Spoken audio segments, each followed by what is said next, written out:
Wisconsin politicians still struggling to come to an agreement on the Republicans' shared revenue bill. And the party looks to increase funding to combat forever chemicals while giving more money to local district attorneys. CBS 58's Emily Fannin, WisPolitics editor J.R. Ross share details in Capital Connection. The big story out of the state capitol is that it seems to appear that we are nowhere really near a final deal on providing more aid to local governments known as shared revenue. Now, what we now know is that GOP leaders are not on the same page at all. They're at odds over a key component of the bill that directly deals with Milwaukee. It's whether who wants to raise taxes. Either is it going to be the voters that get to approve that through referendum, or is it allowing the county board and the Milwaukee Common Council to vote to pass to raise taxes. So right now, we know that Assembly Speaker Robin Vos and Assembly Republicans passed the one with the referendum included in on Wednesday. And Vos said he is completely done negotiating on this plan, whereas Senate Majority Leader Devin LeMahieu says, negotiations are going to continue. I prefer having the local government of Milwaukee to vote this. So this kind of just makes a little bit of riff right now. This doesn't mean they'll, not ever get to a final deal, but it really just comes down to, who's going to ultimately be the ones, because no one wants to be the ones to raise taxes. Remember, Governor Tony Evers had included in his proposal a 1% increase in sales tax for Milwaukee County and City split equally, had a referendum component to it. The difference now is that that money is not for the city county to spend how it wants, it's for the pension obligation. How do you convince voters to approve raising their taxes to pay off a mistake that was made years and years ago, or been built up over years? So, we look at our three options. One, you go to referendum. I don't know if you can find anybody that thinks it's going to pass if you put it to voters. Two, go to the Common Council, the county board, and require a unanimous vote. That also would be a challenge, a unanimous vote on anything with any government body, right? Three, go to the Common Council and county board, but allow a majority vote. So Republicans feel like, look, we're giving Milwaukee the tools financially to solve the problem that they didn't necessarily create, the current leaders, but have built up over years. How could you possibly say no to this? It'd be like getting kicked in the shins, like saying, hey, here's this out for you guys, avoid financial ruin, and you're going to turn it down? At the same time, for Milwaukee Democrats, like, look, you're putting things like diversity, equity, inclusion in this package. You're telling us how to run the show. It's kind of hard for them to swallow the idea of white lawmakers in Madison telling a city with a very large black population, you have to do this and drop these diversity efforts. So that's a sticking point. And then Republicans go, look, if you can't pass it by the Common Council County Board, why not go to referendum? What's the point of shielding the voters from this if you're not going to pass it anyway?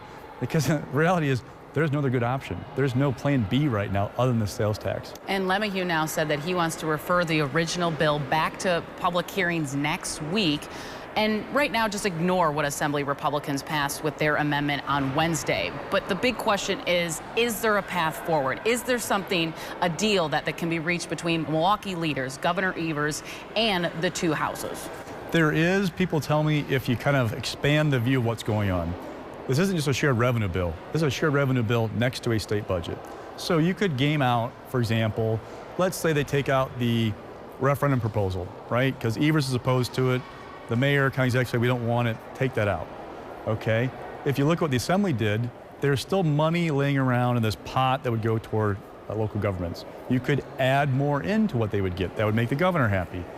But then what makes Republicans happy? What's the governor have to give? Because for Republicans, allowing a tax increase without a referendum is violating a core principle. They don't want to raise taxes, period.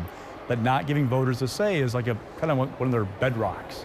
So what would Evers' bedrock be that you have to give up? Is it maybe school choice, an expansion? Is it the top income tax rate? Republicans want to flatten our tax rates in Wisconsin. The top rate's 7.65%. It's higher than our neighbors. Maybe he could give on that.